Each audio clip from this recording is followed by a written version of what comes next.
अस्मत्गुरुसमारम्भां यतिशेखरमध्यमां लक्ष्मीवल्लभपर्यन्तां वन्दे गुरुपरम्पराम् ஆழ்வார்கள் வாழி அருளிச் செயல் வாழி தாழ்வாதுமில் குறவர்தாம் வாழி ஏழ்பாறுமுய்ய அவர்கள் உரைத்தவைகள்தாம் வாழி செய்யமறை தன்னுடனே சேர்ந்து அகலகில்லே நிறையமென் அலர்மேல் மங்கை உரை மார்பா நிகரில் புகழாய் உலகம் உன்னுடையாய் என்னையாழ்வானே நிகரிலமரர் முனிக்கணங்கள் விரும்பும் திருவேங்கடத்தானே புகழொன்னில்லாவடியேன் உன் அடிக்கீழமர்ந்து புகுந்தேனே அகில புவன ஜன்மஸ்தேம பங்காதிலீலே வினத விவித பூதௌராதரக்ஷைகதீக்ஷே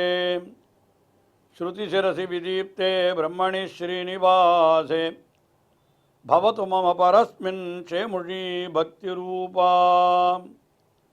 श्रीमान् वेङ्कटनाथार्य कवितार्किककेसरी वेदान्ताचार्यवर्यो मे सन्निधत्तां सदा हृदि திருமகேந்திரபுரம் என்கிற திவிதேசத்திலே எழுந்தருளியுள்ள தேவநாயகப் பெருமான் தெய்வநாயகன் என்றும் தேவநாதன் என்றும் அச்சுதன் என்றும் பல பல திருநாமங்களாலே அழைக்கப்படுபவன், ஆழ்வார்களாலே மங்களாசாசனம் செய்ய பெற்றவன். குறிப்பாக திருமங்கை ஆழ்வார் இந்த திவிதேசத்து எம்பெருமானை 10 பாசுரங்களாலே மங்களாசாசனம் செய்திருக்கிறார். அடியவர்க்கு மெய்யனாகிய தெய்வநாயகன் என்றே இந்த எம்பெருமானை அவர் போற்றுகின்றார். அதனால் இவனை பற்றி அருளி செய்த ஸ்தோத்திரத்திலேயும் வேதாந்த தேசிகன் இவனை தாசசத்யன் நசசத்யன் என்றெல்லாம் இவனை கொண்டாடுகிறார். அவனை பற்றி அவர் அருளி செய்த 2 ஸ்தோத்திரங்களுக்குள்ளே பிராகிருத பாஷையில் அருளி செய்யப்பட்ட ஸ்தோத்திரமான அச்சுத சதகம், அதிலே முதலிலே சில ஸ்லோகங்களிலே அவனுடைய பெருமைகளையெல்லாம் விண்ணப்பித்தார், அவனுடைய அவயவங்களையெல்லாம் வர்ணித்தார், அவனுடைய அடியாவர்களுடைய பெருமைகளையெல்லாம் சொன்னார். இப்பொழுது 74வது ஸ்லோகத்தை நாம் முதலிலே இன்றைய தினம் அனுபவிக்கிறோம். இதிலிருந்து சில ஸ்லோகங்களிலே என்ன சொல்லுகிறார் என்றால், தமக்கு எந்தவித தகுதியும் இல்லை என்று இப்படி அருளி செய்கிறார். இது பெரிய மகான்களுக்கெல்லாம் இப்படி அருளி செய்வது என்கிறது ஒரு வழக்கமாகவே இருக்கிறது. ஆழ்வார்களுடைய பாசுரங்களிலே பார்த்தால் கூட நீசனேன் நிறையொன்றுமிலேன் என்று தம்மை பற்றி ஆழ்வார் தெரிவித்துக் கொள்கிறார். நோற்ற நோன்பிலேன் நுண்ணறிவிலேன் என்றெல்லாம் நம்மாழ்வார் தம்மை அருளி செய்து கொள்ளுகிறார். தொண்டரடிப்புடி ஆழ்வார் 10 பாசுரங்கள் அருளி செய்தார். குளித்து 3 அனலையோம்பும் குறிகொளந்தனமை தன்னை ஒளித்திட்டேன், என்கணில்லை நின்கணும் 10 நல்லேன். இதெல்லாம் தனக்கு எல்லா விதமான குறைகளும் இருக்கின்றன என்று சொல்லுகிறார். என்ன காரணம்? எம்பெருமானை நாம் சரணம் பற்றுகின்ற பொழுது நாம் விண்ணப்பிக்க வேண்டியதாக அகிர்புத்தினிய சம்ஹிதையிலே முதல்லே காட்டுகிற பொழுது என்ன சொல்லித்து, அகமஸ்மி அபராதானாம் ஆலயா, எல்லா அபராதங்களுக்கும் நான் கொள்கலமாயிருக்கிறேன் என்று எம்பெருமான் முன்னாலே விண்ணப்பிக்க வேண்டும். அப்புறம் தொமேவ உபாய பூத்தோமே பவ, நீதான் எனக்கு உபாயமாய் இருக்க வேண்டும் என்று பிரார்த்திக்க வேண்டும். முதலிலே நம்முடைய தாழ்வை விண்ணப்பிக்க வேண்டும் என்று சொல்லி இருக்கிறது. அதனால் ஆழ்வார்களுடைய பாசுரங்களிலே திருமங்க தொடர்புரிய ஆழ்வார் 10 பாசுரங்களிலே சொல்லிக்கொண்டார் தம்முடைய தோஷங்களை. அதற்கு மேலே 10 பாசுரம்னா குளித்து போது குரங்கு உம்பர் ஊர் மனம் தவம் ஆர்த்து மெய் உள்ளம் என்று இத்தனை பாசுரங்களாலே சொன்னார். 10 பாசுரங்களாலே அதை அனுசரித்து ஆச்சாரியர்களும் கூட தங்களுடைய ஸ்தோத்திரங்களிலே அருளி செய்கின்ற பொழுது நிறைய தங்களுக்கு தோஷங்களை சொல்லிக் கொள்ளுகிறார்கள். ஆள வந்தார் ஸ்தோத்திரம் அதிலே பார்த்தோமானால், அமர்யாத க்ஷுத்ரச்சல மதிரசூயா பிரசவபூஹு கிருதக்னோ துர்மானி ஸ்மர பரவசோ வஞ்சனபரஹ நிருசம்சா பாபிஷ்டா என்று எத்தனை சொல்லுகிறார். இத்தனையும் அவருக்கு உண்டா என்று கேட்டால் என்ன சொல்லுவது? அவருக்கு இல்லை, இருந்தாலும் எல்லாம் அவருடைய முற்பிறவிகளிலே இருந்தது என்று கொள்ளலாம். அல்லது நம்போன்வாறு அனுசந்திக்கிற பொழுது அந்த ஸ்தோத்திரங்களையெல்லாம் அனுசந்திக்கிற பொழுது நமக்கு இருக்கிறது அந்த தோஷங்களெல்லாம், அதனாலே என்று சொல்லலாம் என்று இப்படித்தான் சொல்ல வேண்டி இருக்கிறது. அதே போல் இங்கே வேதாந்த தேசிகனும் இன்னும் கூறத்தாழ்வான் பராசர பட்டர் போன்ற ஆச்சாரியர்களும் கூட தங்களுக்கு தோஷங்களை எல்லாம் விண்ணப்பித்து கொண்டார்கள். இப்பொழுது வேதாந்த தேசிகன் இந்த அச்சுத சதகத்தினுடைய 74வது ஸ்லோகம் தொடங்கி சில ஸ்லோகங்களிலே அப்படி அருளி செய்து கொள்ளுகிறார். தமக்கு நிறைய தோஷங்கள் இருக்கிறது என்று சொல்லிக் கொள்ளுகிறார்.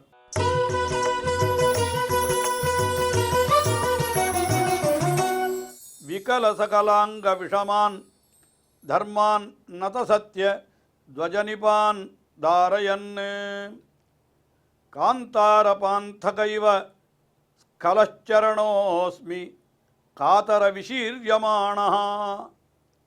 நான் எவ்வளவு கீழ்ப்பட்டவன், எவ்வளவு தோஷங்கள் உள்ளவன் தம்மை சொல்லிக் கொள்ளுகிறார். என்ன சொல்லுகிறார்? விகல சகலாங்க விஷமானு. விகல சகல அங்க, அதாவது நானும் கூட ஏதோ சில காரியங்களை எல்லாம் செய்ய வேண்டும், கர்மயோகத்தை செய்ய வேண்டும் என்று யாக யஜ்ஞங்களை செய்வது முதலான காரியங்களை எல்லாம் ஆரம்பித்தேன். ஆனால் ஆரம்பித்தாலும் கூட அதில் அங்கங்களையே ஒழுங்காக செய்ய முடியவில்லை. அங்கங்கள் என்னால் ஒரு காரியத்தை ஆரம்பிப்பதற்கு முன்னாலே சில செயல்கள் சொல்லப்பட்டிருக்கும். சாதாரணமாக அங்கம் என்று சொன்னால் என்ன, ஒரு செயல், இப்போ நாம் உண்ணச் செல்கிறோம் என்று வைத்துக்கொள்ளுங்கள். உண்ணுவதற்கு முன்னாலே நாம் சில காரியங்களை செய்ய வேண்டும். என்ன செய்ய வேண்டும்? கைகளை கால்களை நன்றாக நாம் அலம்பிக்கொள்ள வேண்டும், கழுவிக்கொள்ள வேண்டும்.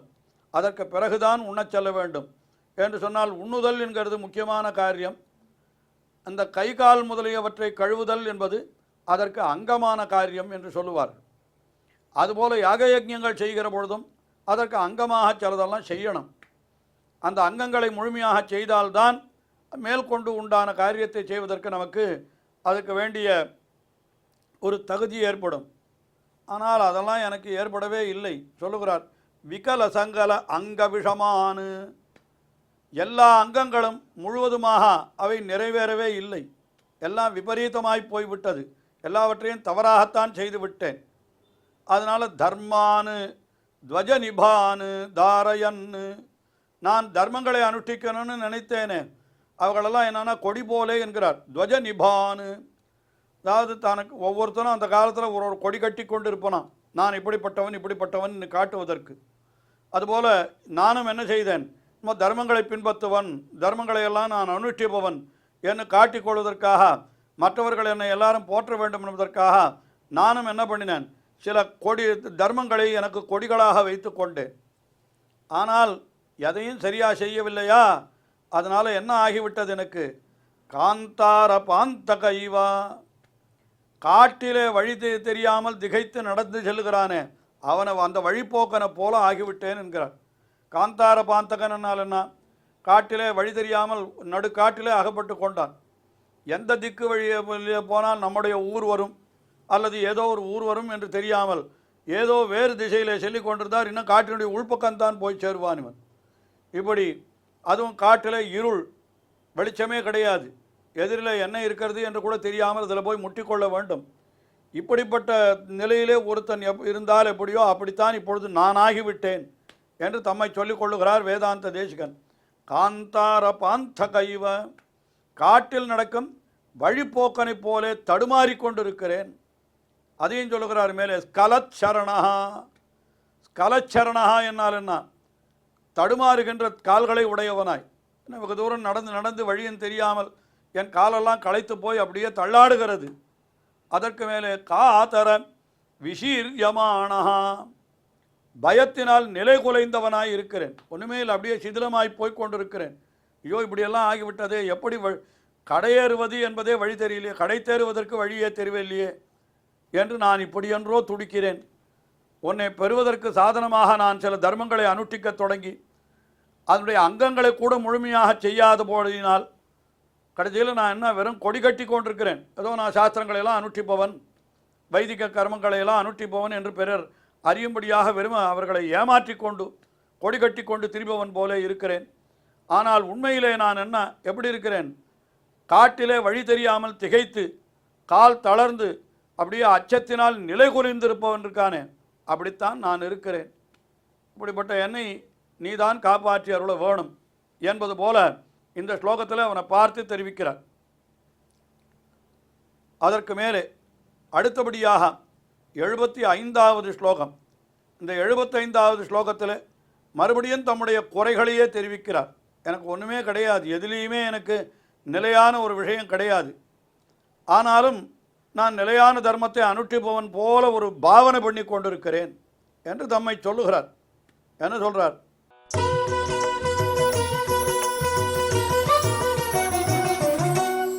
ஸ்திரதர்மவர்மஸ்தகிதம் அதர்ம பிரவணானாம் அக்ரஸ்கந்த பிரவருத்தம் அகடமான விப்ரதீசாரம் அச்சுதமாம் ஹசசி நூனம் லக்ஷ்மீ சமக்ஷம். ஸ்திரதர்ம வர்மஸ்தகிதம் என்று சொல்கிறார். ஸ்திரமான, அதாவது சாஸ்வதமான தர்மங்களை செய்பவன் போல என்னை வெளியாருக்கு காட்டி கொண்டிருக்கிறேன். அது பார்த்தால் என்னன்னா, மேலே கவச்சத்தை போட்டுக்கொண்டு உள்ளே இருக்கிறதையெல்லாம் மறைத்து கொண்டு விட்டால் உள்ளே என்ன இருக்கிறதுன்னு தெரியாது. மேலே பார்த்தா கவச்சம் பிரபாதமாக இருக்கிறது. நாமே கூட உள்ளுக்குள்ளே இருக்கிற நமக்கு இந்த தோலே அப்படித்தான் என்று அருளி செய்கிறார்கள் பெரியோர்கள். நம்முடைய உடலில் இருக்கிற தோல் என்கிறது என்னது? உள்ளுக்குள்ளே இருக்கிற அத்தனை அருவருப்பான விஷயங்களையும் மறைத்து வைக்கிறதாம் அது. இல்லை, தீண்டா விழும்பும் செந்நீரும் சீயும் நரம்பும் செரிதசையும் வேண்டா நாற்றம் மிகும் உடல். இந்த உடலுக்கு இவ்வளவு பெரிய விசேஷனம் சொன்னார் பிள்ளை பெருமாள் ஐயங்கார் என்பவர் தம்முடைய திருவரங்க கலம்பகத்திலே தெரிவித்தார். இந்த உடம்புக்குள்ளே என்ன இருக்குது?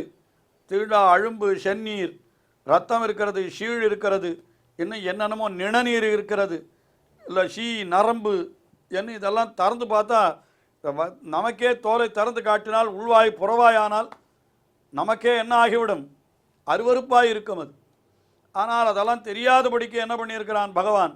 இந்த சில அழுக்கு துணிகளையெல்லாம் வைத்து கட்டிவிட்டு மேலே ஒரு நல்ல துணியாலே கட்டி வைத்து மறைத்து வைப்பார்களே, அதுபோல என்ன பண்ணியிருக்கிறான் எம்பெருமான்? நம்மை இப்படி புன்னை மறையவறிந்து போற வைத்தாய் திண்ணம் அழுந்த கட்டி பல செய்வினை வன்கையித்தால் புன்னை மறையவறிந்து என்று நம்மாழ்வார் அருளி செய்கிறார். அப்படித்தான் உடம்புக்குள்ளே இருக்கிற அருவருப்பான அம்சங்களையெல்லாம் தோலாலே இட்டு மறைத்திருக்கிறான் பகவான். அதுபோல என்னிடத்தில் இருக்கக்கூடிய அருவருப்பான நடவடிக்கைகளை எல்லாம் தர்மத்தை இட்டு மறைத்திருக்கிறேன் நான். அதனால் தர்மங்கள்லாம் எனக்கு கவச்சம் போலே இருக்கிறது. மேலே உள்ளுக்குள்ளே என்ன இருக்கிறது? ஒன்றுமில்லை, தர்மமே இல்லை.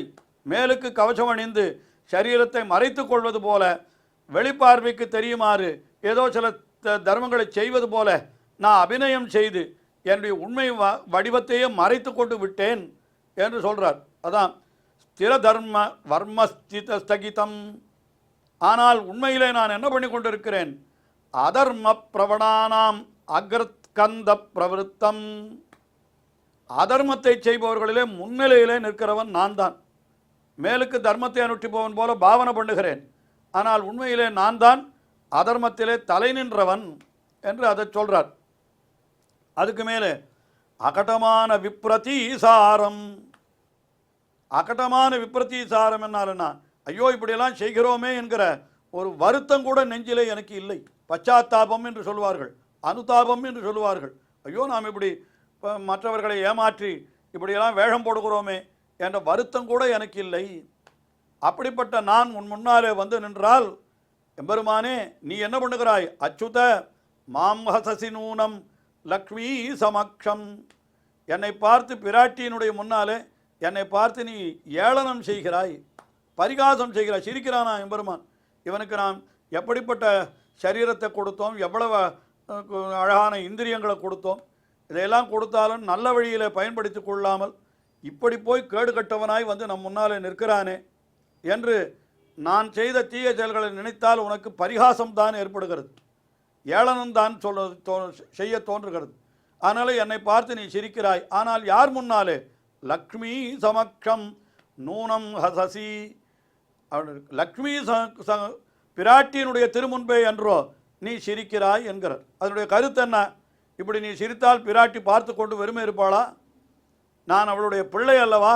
என்ன இப்படி நம்முடைய குழந்தை ஏதோ தவறு செய்து விட்டான் என்றால் அவனை பார்த்து நீங்கள் சிரிப்பதா? அவனுக்கு அனுகிரகம் பண்ணுங்கள் என்றெல்லாம் சொல்லுவாள். நீ அவள் முன்னாலே போய் இப்படி என்னை பார்த்து நான் அதர்மத்திலே நிலை நின்றவன், தர்மத்தை அனுஷ்டிப்பது போல வேஷம் போடுவன் என்பதையெல்லாம் பார்த்து சிரிக்கிறாயே, இது எங்கே கொண்டு போய்விடும்? கடைசியில் என்ன சொல்லுகிறார்? அப்படி இருந்தாலும் பிராட்டியை மீறி உன்னால் என்னை கைவிடவே முடியாது. அதுதான் அச்சுத என்கிற சப்தத்தாலே சொல்லிட்டார். அச்சுதனா அடியார்களை கைவிடாதவன். ஏன்? லக்ஷ்மி சமக்ஷம், பிராட்டி பக்கத்தில் இருக்காளோ இல்லையோ, அதனால் உன்னால் என்னை நான் எவ்வளவு தவறு செய்திருந்தாலும் என்னை கைவிட உன்னாலும் ஆகாது என்று இந்த ஸ்லோகத்திலே மிக அழகாக தெரிவிக்கிறார். தொடர்ந்து அனுபவிப்போம். ஸ்ரீயக்காந்தாய கல்யாண நிதயே நிதயேர்த்தினாம் ஸ்ரீவேங்கடநிவாசாய ஸ்ரீனிவாசாய மங்களம். ஸ்ரீமத் சுந்தர ஜாமாதிர் முனிமானசவாசினே சர்வலோக நிவாசாய ஸ்ரீனிவாசாய மங்களம்.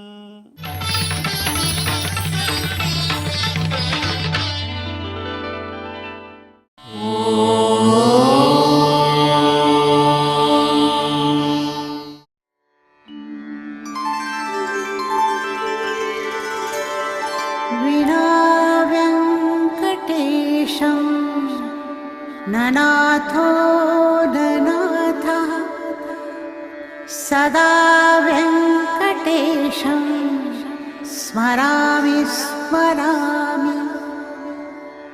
हरे वेङ्कटेश प्रसीद प्रसीद. प्रियं वेङ्कटेश प्रयच्छ प्रयच्छ.